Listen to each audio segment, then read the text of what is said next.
Hi guys, welcome back. I am super excited to announce my restarting again of my Missing Murdered Indigenous Women series.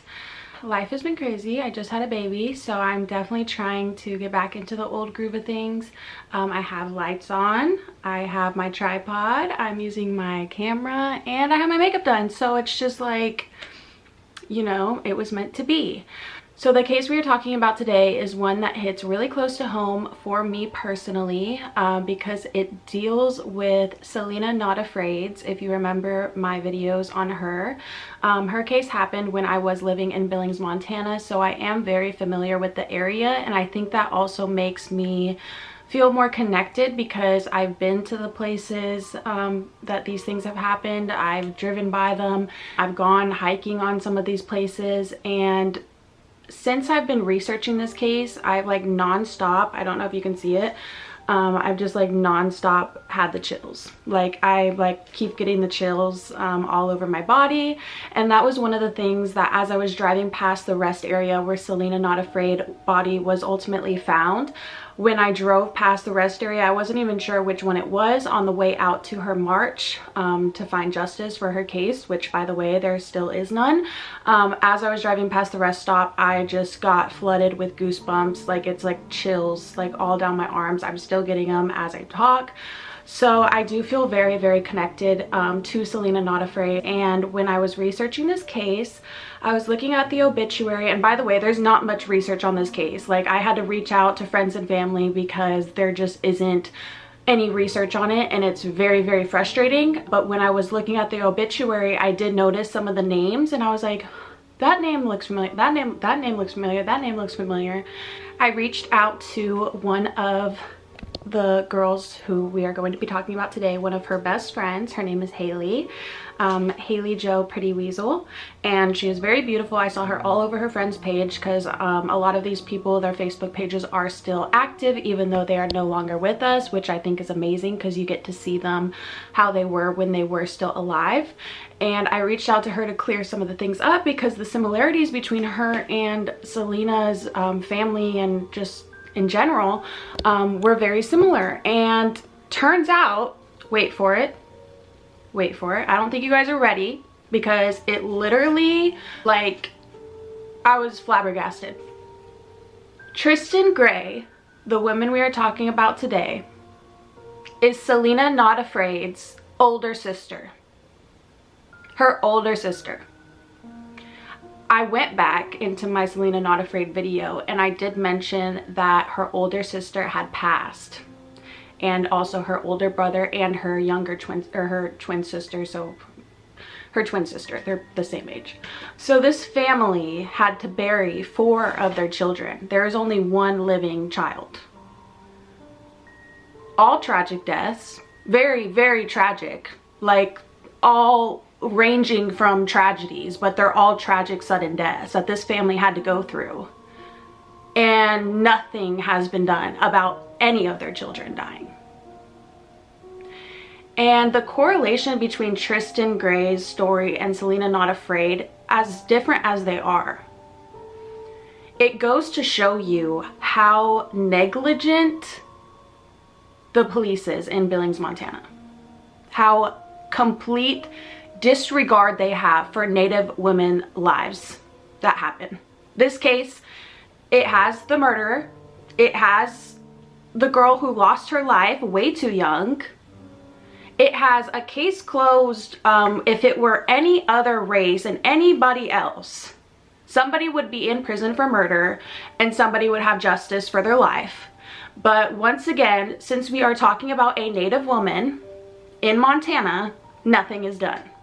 And it makes my blood boil, and it almost literally brings tears to my eyes because I have personally met Selena Not Afraid's family when I went to her march, and they were some of the most welcoming, kindest, sweetest souls that I have ever met, complete strangers, and they don't deserve what happened to their family. On top of just tragedies that tend to happen, they don't deserve nothing being done. They don't deserve having to go outside in the freezing cold and march up to the courthouse to beg them to do something about their children that are dying and nothing be done. So the case I'm going to tell you about today is Selena Not Afraid's older sister, who was murdered. I know Selena Not Afraid, or Selena Bell, was very popular. Her case got a lot of coverage, but just the weird correlation between her and her older sister needs to be talked about more, because it is right there how negligent the police is. It is like in writing, and it's just within this family. Like, who knows how many other cases there are just in Billings, Montana alone that just get swept under the rug. This case was the definition of swept under the rug. And when you try to research it, there is hardly anything about it. Hardly anything. I know a lot of you guys love Selena, and a lot of you guys followed her case, and a lot of you guys are very upset about answers. But when I tell you, once we cover this case of her older sister who died 2 years before her, it's like how many more blows can this family take? Like, how much stronger do they have to be? Tristen Gray, also known as Cedar Woman or Old Lady That Sings with Eagles. She was murdered at 22 years old in Billings, Montana, up near the Logan International Airport. It's a very small airport. This location is up on the Billings Rims. I will insert a video of me and my dog hiking up on these rims so you can see how beautiful they are, how tall they are, how gorgeous and frightening they are, because they are also very dangerous. It is a cliff. There's a reason why it is called the Rims. And these rims cover all around Billings, Montana. Anywhere from the city you can see kind of like in the skyline where the rims are, and the airport is on top of the rims. So there's also a highway that goes across the entire rims. It goes down into a different part of Montana, and then or a different part of Billings. It goes more into farmland, but it stays on top, and there's roads that you can take up to get to the highway. Let me give you some backstory. So when I was researching this case, and there isn't much out there, I was having troubles because the woman that they were talking about, they said was, and this is very blandly, the woman that they were talking about in the news articles, they said was a Native American woman ranging between the ages of 30 and 40 years old. That was it. No name, nothing. Native American woman, 30s and 40s. This girl was 22 years old. So where's the misinformation? 30s and 40s? Because I feel like that age is just like, oh, well, no, she was 22 years old. So that really upset me when I was doing my research, because the misinformation, I literally skipped through some of the articles regarding her because I was like, she was young. She wasn't 30 or 40, it must be somebody else. I skipped through it. It was the same girl. And I'm researching her case, and I literally thought that they were talking about somebody else, because 30s and 40s, she's 22 years old. She doesn't look a day over 30. She's young, bright, beautiful. Like, what, 30s and 40s? Are you serious? So before I get ahead of myself, let me give you some backstory. Sorry, this case really just gets me worked up. She was born February 6, 1996. She attended Hardin, Chimwa, and Harlem schools, and she was, you know, quite the adventurer. She lived in Montana, so she loved the outdoors. She also loved beading, which is a lot of native art, jewelry, pieces, clothing has beads on it. It is an art, it is a craft, usually passed down through generations. You can also learn it in other places as well. She enjoyed going to powwows. She was very invested in her culture. She was full-blooded Native American. The tribes, and I also asked her friend Haley, and she was very helpful, very sweet. I will insert some pictures of her together because obviously losing a close friend, I've lost two really close people to me, my best friends, and it's something that you will never get over. So I hope that I do her case justice. This one, her first tribe that she was part of, she was a part of 3. She was a part of the Crow, the Cree. She was also part of the Assiniboine, or the Nakota tribe. Those are also going to be more northern states. I really hope I didn't butcher the name of that tribe. I became a lot more familiar with these tribes when I did move up to Montana, but obviously the tribes that I am registered as and that flow through my blood is on the complete opposite side of the United States, and down in Florida and Kansas. So forgive me, but beautiful people. I mean, just completely stunning. Like, and as soon as I saw her face and I saw those cheekbones, I immediately saw Selena, because Selena and her are, you know, just beautiful, beautiful girls, and what happened to them is disgusting. So she also had a pet Chewini named Sweets that she did leave behind, or Sweetsy Chewini. She also loved makeup and hair. I can, you know, completely relate. We could get along. I wish I got to know her, because the entire family of them are just amazing people, completely around amazing people. I think I told this story where the person that I went with to the march was like, wow, like everybody that was there felt moved. You could feel the energy in the air. You could feel the spiritual connection with complete strangers, because you were all there for the same purpose, and that was to get justice for Selena. So I can only imagine how great her family was growing up and how deeply, deeply missed she is. So before her passing, she did lose her little sister Zoe. That's Selena's twin sister, to suicide.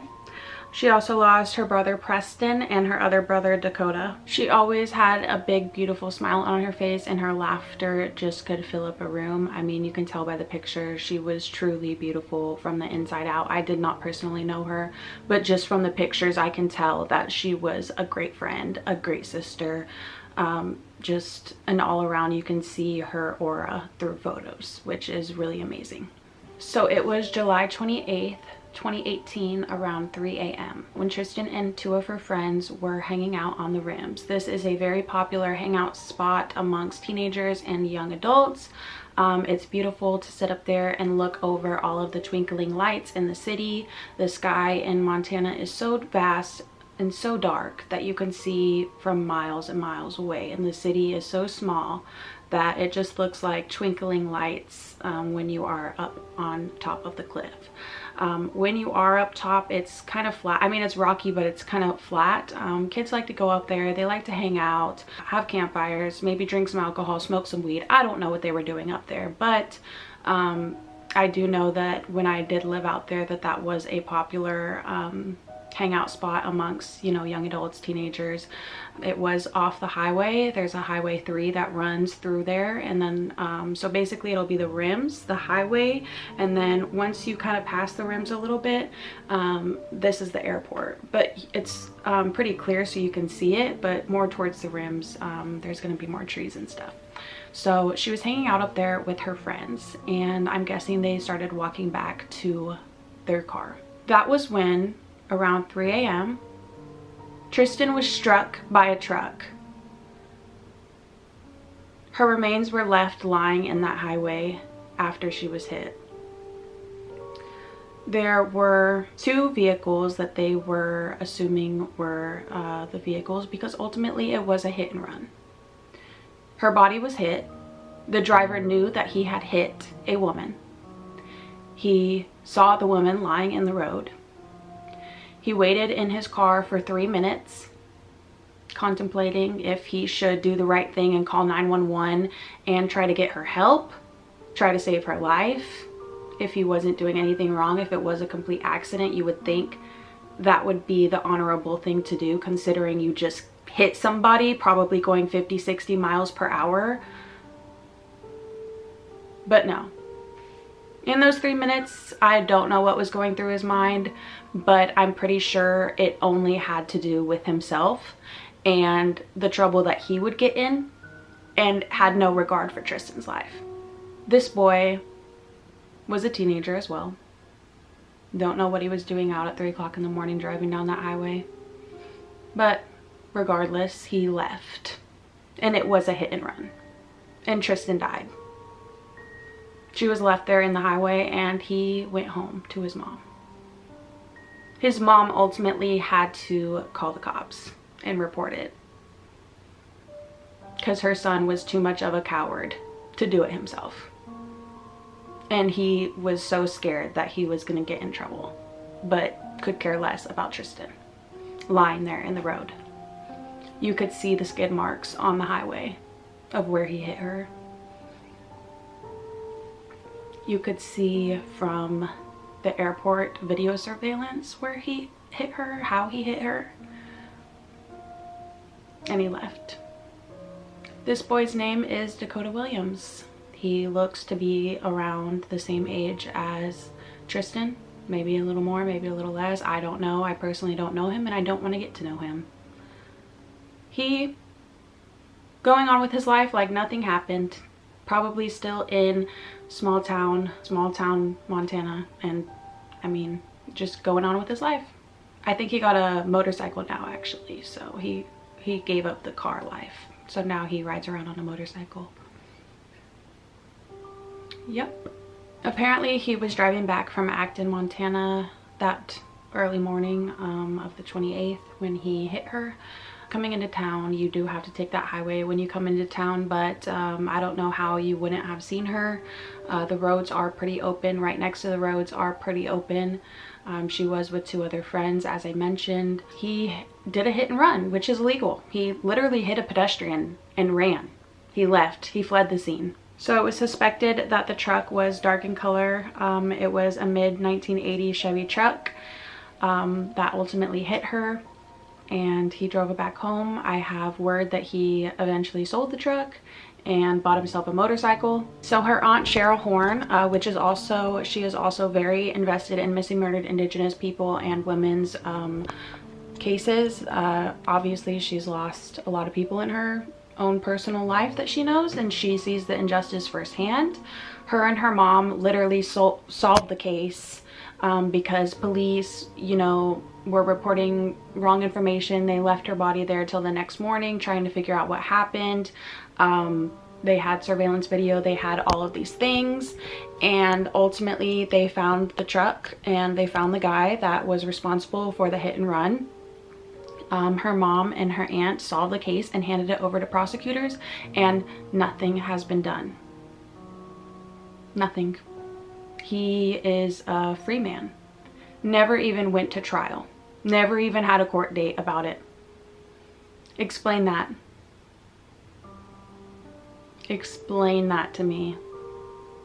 Didn't even get the slightest didn't even get his license taken away. Didn't get any repercussions for killing a 22-year-old woman. Nothing. Literally nothing was done to him. Not only did he hit a pedestrian and flee the scene, a murder scene, he left, went back to his mom's house. His mom called the cops, got her little baby boy out of trouble, and nothing was ever done about it since.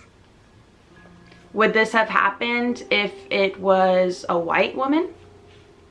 Would it have happened if it was anybody else but a native young woman who was reported in the news as being 30 or 40 years old when clearly she was in her early 20s and just leaving teenage years?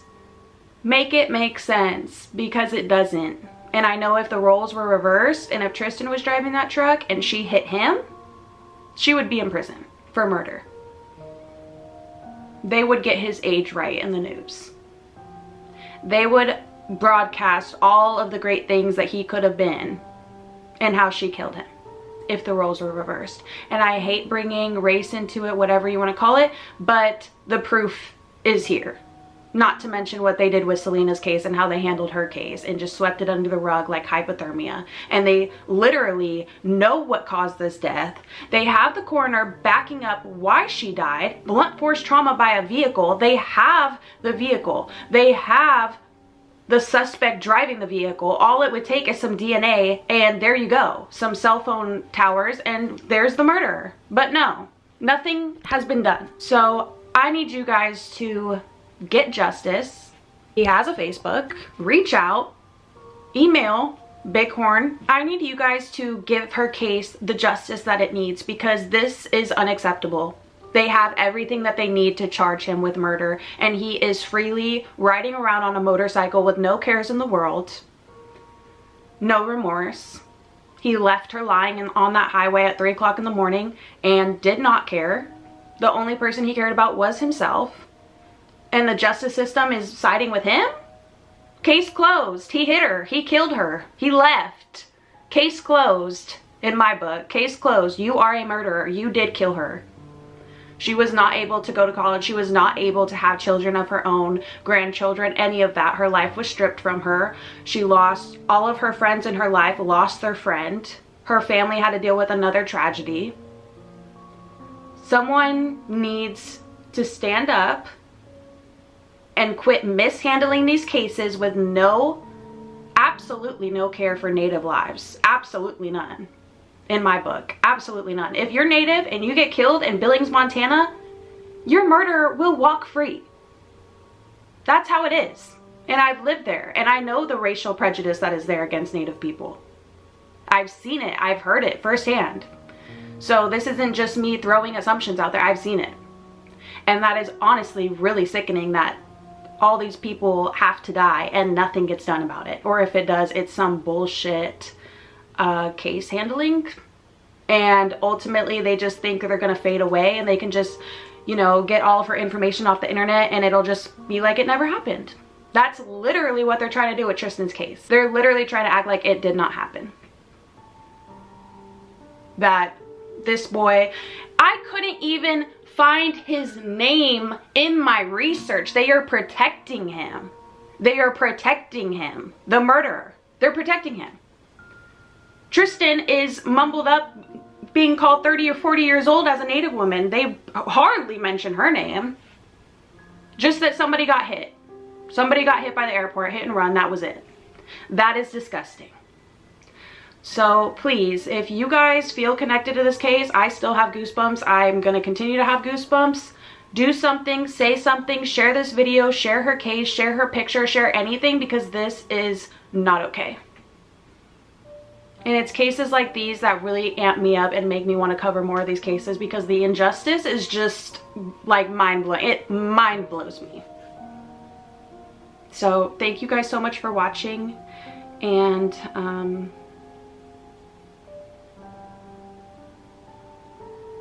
yeah, I hope I did her justice, because this is like completely baffling, and the fact that she's Selena's older sister just makes me completely sick to my stomach. So I will talk to you guys later.